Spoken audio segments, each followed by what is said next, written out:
Oke, baik. Assalamualaikum warahmatullahi wabarakatuh. Apa kabar teman-teman semua? Tentunya dalam keadaan sehat ya. Baik, kembali lagi bersama Pak Ferry di channel Ferry Irwansyah. Nah, kali ini kita akan belajar matematika lagi. Materinya kelas 9, yaitu tentang menggambar grafik fungsi kuadrat dengan 4 langkah. Kalau kemarin kalian menggambar dengan menentukan nilai X-nya terlebih dahulu, sekarang kita akan menggambar grafik fungsi kuadrat tetapi dengan metode lain atau dengan menggunakan 4 langkah ya. Dan ini nanti silahkan kalian tonton videonya sampai selesai biar informasinya tidak setengah-setengah kalian dapatkan. Jadi bisa mendapatkan informasi secara full, secara lengkap gitu. Baik, langsung saja. Kita akan membahas materi grafik fungsi kuadrat dengan 4 langkah ya kan. Nah, menggambar grafik fungsi kuadrat dengan 4 langkah itu nanti kalian harus ingat ada 4 langkah atau 4 tahapan yang harus kalian lakukan terlebih dahulu sebelum kalian menggambar grafik fungsi kuadrat. Yang pertama yaitu adalah menentukan titik potong sumbu X terlebih dahulu dengan memisalkan Y itu sama dengan 0. Kemudian langkah yang kedua menentukan titik potong sumbu Y. Nah, kalau tadi menentukan titik potong sumbu X, sekarang menentukan titik potong sumbu Y, memisalkan X-nya sama dengan 0. Langkah yang ketiga yaitu menentukan sumbu simetri. Rumusnya adalah ini, min B per 2A. Masih ingat ya, B sama A itu apa ya? B itu adalah koefisien dari variabel X dan A itu koefisien dari variabel X kuadrat. Atau B sama A itu istilahnya paling mudah angka di depannya. B itu angka di depannya X, A itu angka di depannya X kuadrat. Kemudian untuk langkah yang keempat yaitu yang terakhir menentukan koordinat titik puncak. Nah, titik puncak maksimum atau minimum ya.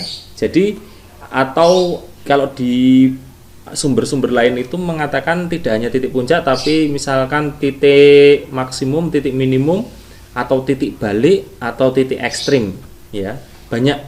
Nah, ini titik puncak. Istilahnya titik puncak itu paling tingginya atau paling rendahnya gitu. Nah, ada 4 langkah yang harus kalian lengkapi terlebih dahulu sebelum kalian menggambar grafik fungsi kuadrat. Baik, sudah paham semua ya teman-teman? Nah, sekarang kita masuk ke contoh soal. Dengan menggunakan 4 langkah ini kita akan menggambar grafik fungsi kuadrat. Nah, contoh soalnya seperti ini. Sketsalah grafik dari fungsi kuadrat f(x) sama dengan x kuadrat min 4x plus 5. Nah, jadi nanti teman-teman semua akan membuat grafik fungsi kuadrat dari fungsi kuadrat ini, x kuadrat min 4x plus 5. Ya, diingat-ingat x kuadrat min 4x plus 5. Min 5. Oke, sekarang kita langsung penyelesaiannya.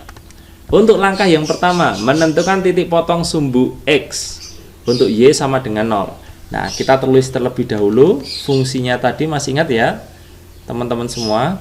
Fx sama dengan X kuadrat min 4X min 5. Oke, sekarang menentukan titik potong sumbu X, maka Y sama dengan 0. Nah, Fx ini dia sama dengan Y, maka ini kan sebagai Y-nya. Kalau Y-nya disama dengan 0, maka di sini adalah 0 sama dengan X kuadrat min 4X min 5. Atau bisa Pak Ferry pindah, atau posisinya 0 ini Pak Ferry ubah ke belakang saja, biar kalian lebih familiar bentuknya. X kuadrat min 4X min 5 sama dengan 0. Nah, ini pasti tentunya bentuk yang familiar buat kalian, yaitu persamaan kuadrat. Nah, sekarang kita saatnya memfaktorkan persamaan kuadrat ini sehingga ketemu X1 dan X2. Apabila kalian bingung, bisa lihat video sebelumnya. Di situ Pak Ferry sudah menjelaskan bagaimana cara untuk memfaktorkan persamaan kuadrat. Oke, kita faktorkan lagi ya. Untuk recalling lagi, mengingat kembali. Langkah yang paling mudah itu kita pertama buat kurung 2 ini dulu. Dia sama dengan 0 ya. Oke, langkah pertama seperti ini. Terus kita lihat yang depan ini, X kuadrat. X kuadrat itu apa kali apa? X kali X. Kita taruh depan X-nya ini. X kali X. Sekarang kita lihat angka paling belakang di sini angka berapa? 5. Ya enggak? 5. Terus di depannya 4. Oke.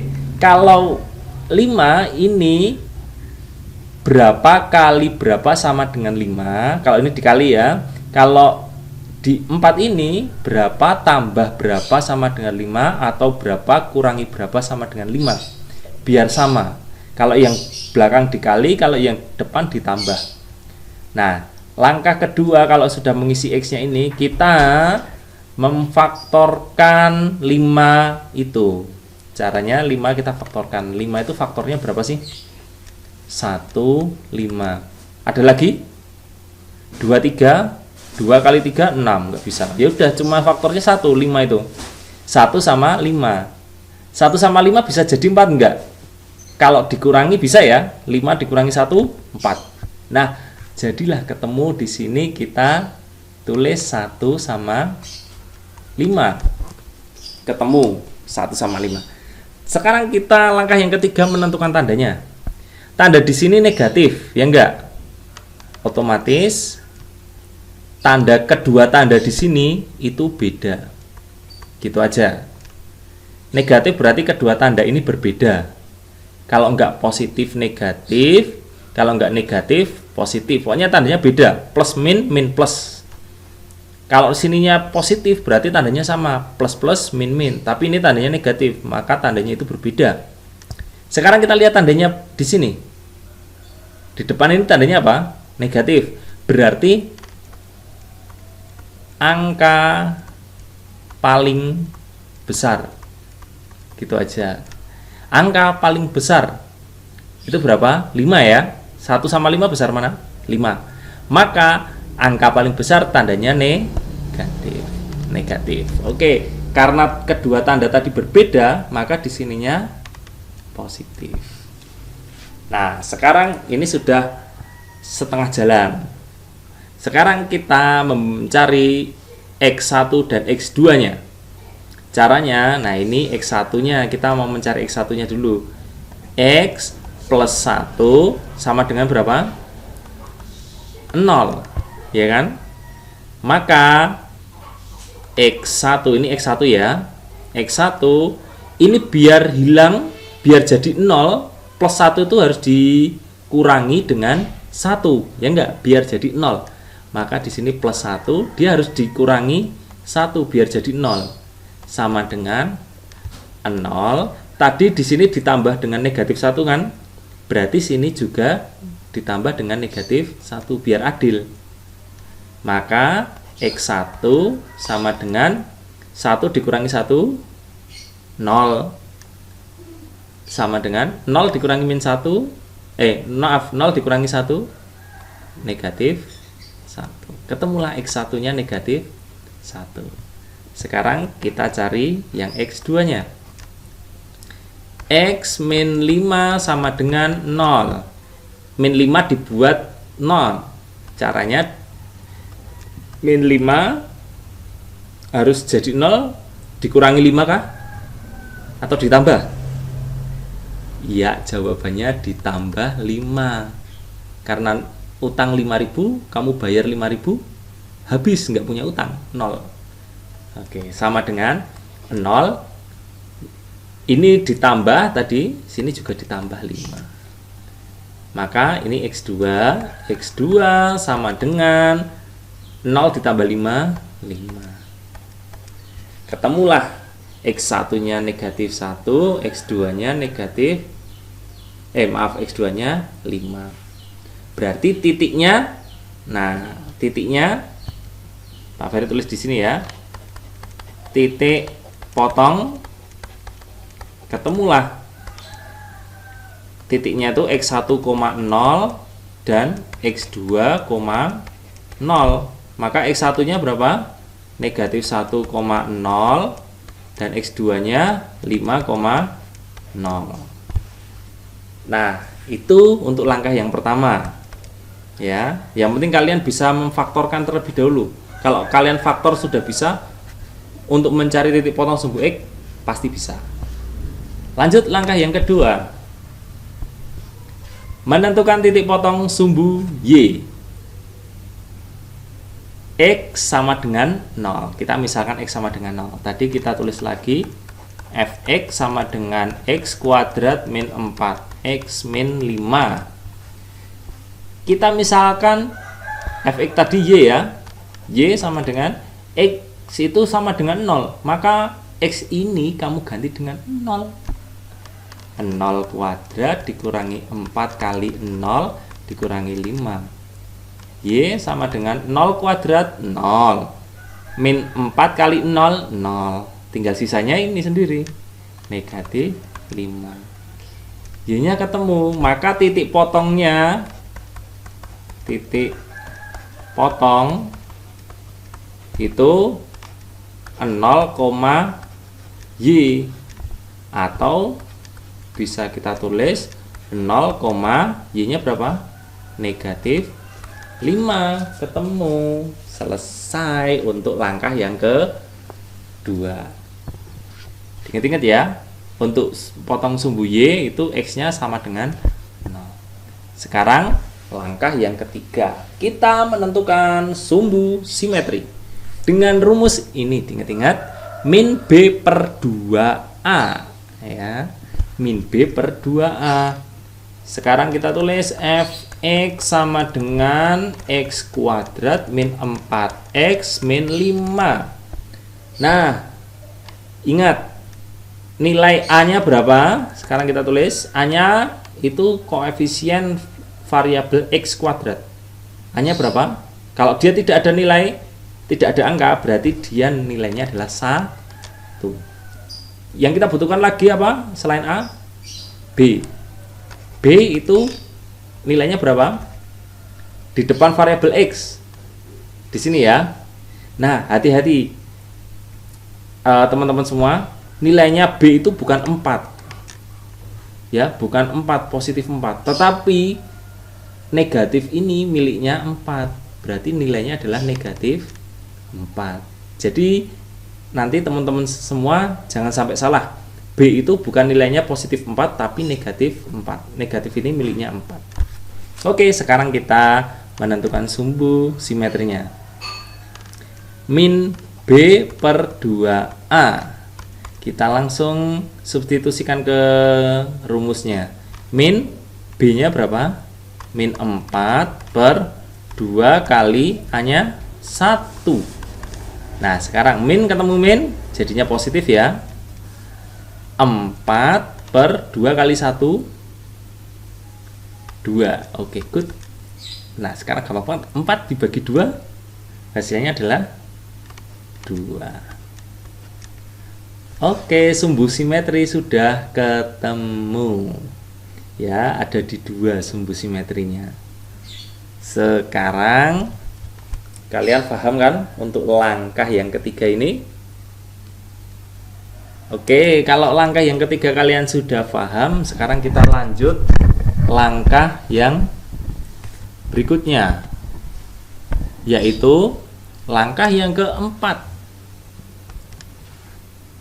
menentukan koordinat titik puncak, yaitu rumusnya ini ya titiknya ya, X, Y. Nah, sedangkan X ini tadi kalian sudah cari kan, min B/2A, kita nggak usah mencari lagi. Ini tidak usah kamu cari, karena tadi langkah yang ketiga kalian sudah mencari. Hasilnya berapa? 2 ya kan? Jadi nanti tidak usah perlu mencari, tinggal kalian mencari yang belakang ini. Ya kan? Nah, seperti itu. Oke, sekarang kita tulis Fx sama dengan X kuadrat min 4X min 5. Oke, sekarang kita tuliskan dulu A-nya berapa, B-nya berapa, C-nya berapa. A-nya 1, B-nya negatif 4, C-nya negatif 5. Oke ya, pokoknya selalu diingat-ingat, ini bentuk persamaan kuadrat, kalian harus ingat. Oke, untuk yang min B/2A itu kalian sudah tadi mencari, nilainya adalah 2 ya, di langkah 3. Sekarang kita mencari yang ini, yang kedua, min B kuadrat min 4AC per 4A. Oke, tinggal kita substitusikan nilai-nilai ABC nya ini ke rumus. Negatif B kuadrat berarti itu negatif 4 dikuadratkan dikurangi 4 dikali 1 dikali C nya negatif 5 dibagi 4 kali A nya 1. Oke, negatifnya kita tetap ya di sini. Negatif 4 dikuadratkan. Min 4 kali min 4 positif 16 ya, karena negatif kali negatif positif. Min 4 kali 1 kali min 5. Nah, min 4 kali 1 itu min 4, min 4 kali min 5. Min kali min jadinya plus 4 kali 5 20 per 4. Oke, sudah ketemu. Nah, oke, kalau sudah, sekarang kita jumlahkan. Hasilnya berapa ini? Negatif 16 tambah 20 36 dibagi 4. Hasilnya adalah negatif 36 bagi 4 9. Maka koordinat titik puncak adalah tadi min B/2A, nilainya berapa? 2, min B kuadrat min 4AC per 4A, nilainya negatif 9. Nah, gitu anak-anak semua, teman-teman semua, dalam menentukan koordinat titik puncak atau titik ekstrim atau titik balik maksimum, titik balik minimum, ya, seperti itu. Paham bukan? Paham ya? Oke. Sekarang tinggal kita menggambar grafiknya. Oke. Silakan anak-anak atau teman-teman semua mempersiapkan buku berpetaknya ya. Kalau dulu saya sering bilang itu buku cacah gori ya kan. Buku cacah gori itu buku berpetak atau buku matematika untuk menggambar. Nah, seperti ini bentuknya. Dan nanti untuk teman-teman semua kalau menggambar grafik kartesius atau diagram kartesius atau bidang kartesius, kalian harus menggambarnya simetri ya. Jadi pakai penggaris, kemudian kalian memberikan angka ini harus jaraknya sama antara satu sama lain. Jadi 1, 2, 3 ini jaraknya sama, dari 0 ke 1, 1 ke 2, 2 ke 3, 3 ke 4, begitu juga ini juga sama. Ini jaraknya harus sama semua. Jadi jangan nanti 0 yang di sini 1, 2, yang di sini 0, satunya di sini, 2-nya di sini, 3-nya di sini, jaraknya berbeda-beda, itu nanti hasilnya jelek untuk grafik. Jadi diusahakan simetris. Semuanya harus sama jaraknya. Gitu ya untuk teman-teman semua. Nah, sekarang kita isi dulu titik-titiknya. Tadi langkah yang pertama adalah titik potong sumbu X, ya kan? Titik potong sumbu X tadi kita dapatkan untuk nilainya negatif 1,0. Negatif 1 X-nya, 0-nya Y. Berarti X ini di sini X ya. X ini Y. X-nya itu negatif 1, berarti di sini. Y-nya 0. 0-nya di sini, berarti di sini titiknya. Oke, ketemu. Ini negatif 1,0. Terus titik sumbu X lagi 5,0 tadi ya. Berarti kita tulis di sini. 5, X-nya 5, Y-nya 0. Oke, berarti di sini 5-nya. Oke, ketemu 5,0. Terus tadi sumbu simetrinya bernilai yang langkah ketiga, titik potong sumbu Y dulu. Titik potong sumbu Y-nya tadi berapa? Titik potong sumbu Y-nya itu adalah negatif 0,-5. Maka X-nya itu adalah 0, Y-nya itu adalah negatif 5. Berarti di bawah sini. Oke, titik potongnya di sini sumbu Y. 0,-5 ketemu. Oke ya. Terus kalau sudah, kita cari titik potong sumbu simetrinya.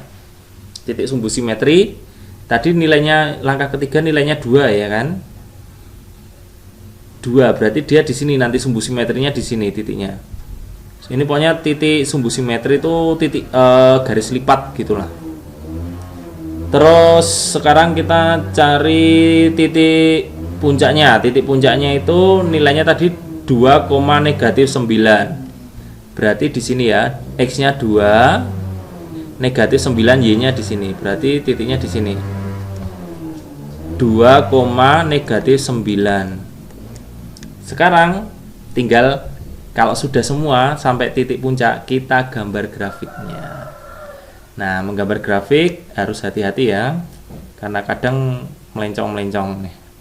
Dan ini nanti jangan dicontoh kalau Pak Ferry gambar grafiknya melencong-melencong, karena susah yang menggunakan kayak gini. Nah, pokoknya seperti ini gambar grafik.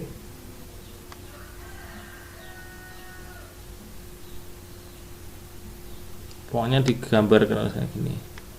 Nah, harusnya grafiknya itu bentuknya parabola, melengkungnya bagus. Tapi ya mungkin gara-gara gambarannya susah menggunakan kayak gini, jadi ya harap dimaklumi. Tapi nanti untuk anak-anak menggambar kalau misalkan pakai pensil harus bagus menggambarnya. Jadi jangan asal gambar tanpa menggunakan penggaris, tanpa menggunakan peralatan apapun, atau istilahnya effortless lah. Tidak ada usaha sama sekali.